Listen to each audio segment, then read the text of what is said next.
the most important economies of scale or innovations or simplicity. I think simplicity is a really key word when it comes to building these things, because some of the first builders built super complicated net zero homes that were Yeah. actually quite expensive. So I'm going to ask you where you pushed the envelope and you learned, oh man, this is going to make it way easier. I don't know if he's recording yet, so don't start answering. Yeah, Yes, no, yes. he is, but I think Okay. I think a really critical piece to success with net zero is also simplification. If you're building a spaceship in the basement, you're probably going to have a problem with your customers having difficulty running the house. We need to make it so that it's set it and forget it, or as close to that as possible. If they have trouble finding the filter on their furnace, they probably aren't going to be successful running a really complicated program. So we simplify the heck out of things because we want people to be able to enjoy their home, not have to worry about, oh my goodness, I've got this piece of maintenance that I don't really know how to do. We also have moved to providing a maintenance package for our clients to simplify that part of the process for them. We want them to just enjoy their home and feel comfortable with it. There is one critical piece to this, though, and I have to spend a second and talk about it. I believe that housing is a basic human right. And I believe that it should not just be for the elite. It has to be for everybody. And that means that we've got to be able to provide net zero ready or high performance homes across all walks of society. Everybody needs that opportunity because it's healthier for you. It is one of the baselines for having sustainability within our society. So having the ability to have homes that are affordable, but also more comfortable, healthier, more durable is just something we have to do as a society. And we're really thankful and fortunate that we're leaders there. As we're pushing for more housing nationally right now, it's become a national priority. You continue to push the envelope on making this process more Yeah. efficient and quicker and easier and cheaper. And one of the things you've done is you've set up a panelization Yeah. plant in St. Thomas. Yeah. Tell me, you have to say the word panelization.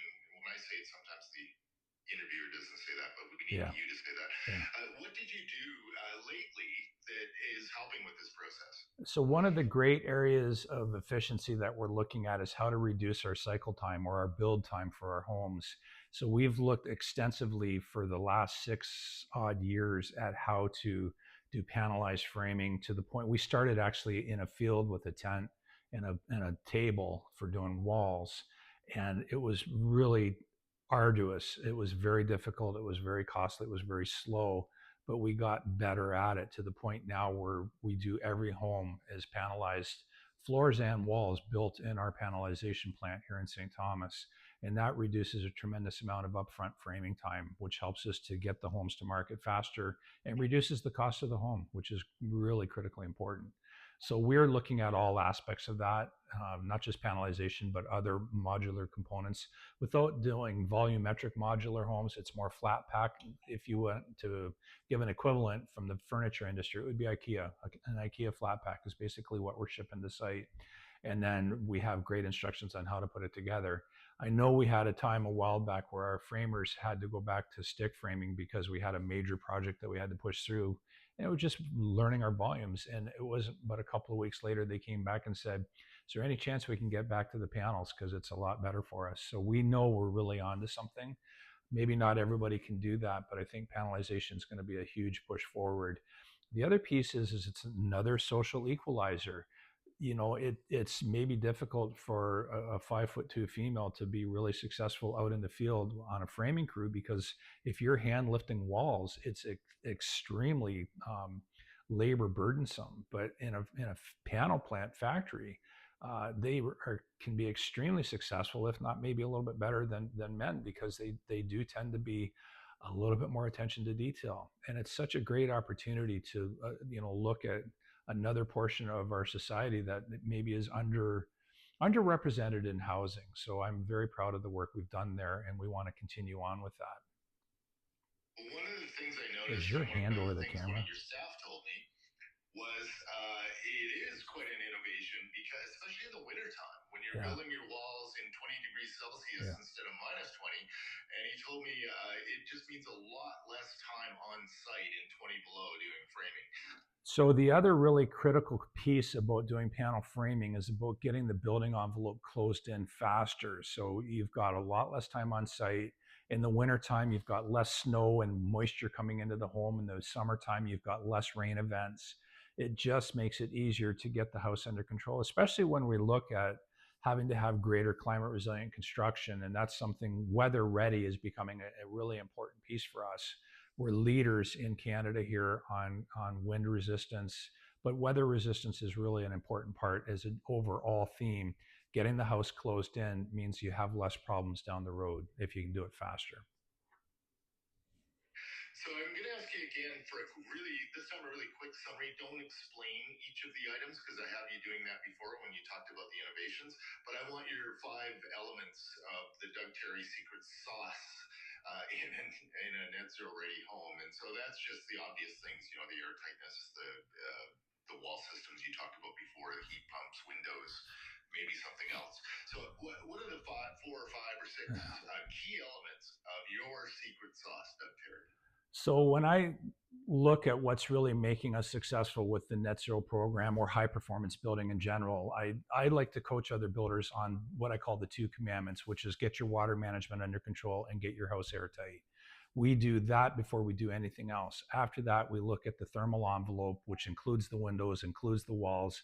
Let's make sure that we don't have excess solar gain we can't control, and we've actually got good thermal comfort throughout the home.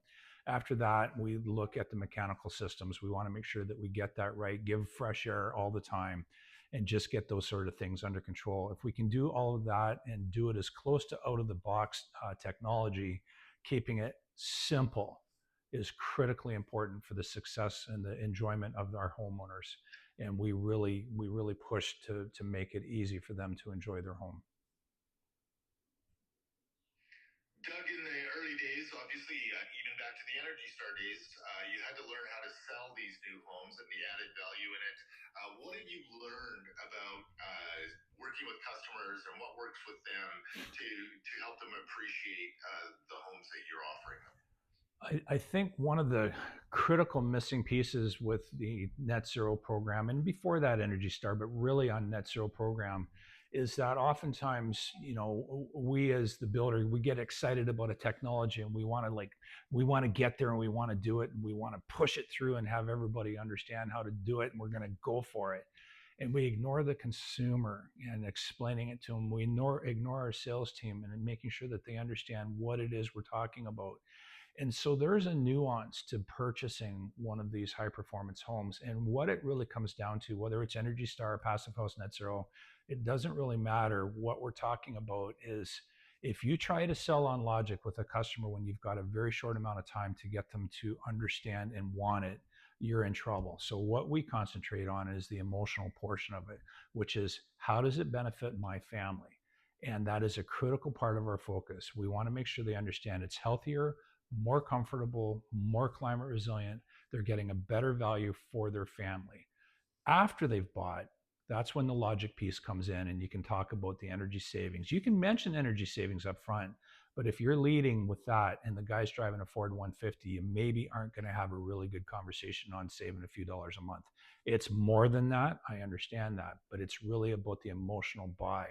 So if you want to connect with your consumers, you've got to go after the emotional aspect of the purchase. And if you can do that and really relate to them and what it does for their family, then I think it's a really great value proposition for the customer. I once read a book and it was called How Emotion Determined the Fate of a Nation. It was written by a clinical psychologist, and he said like something like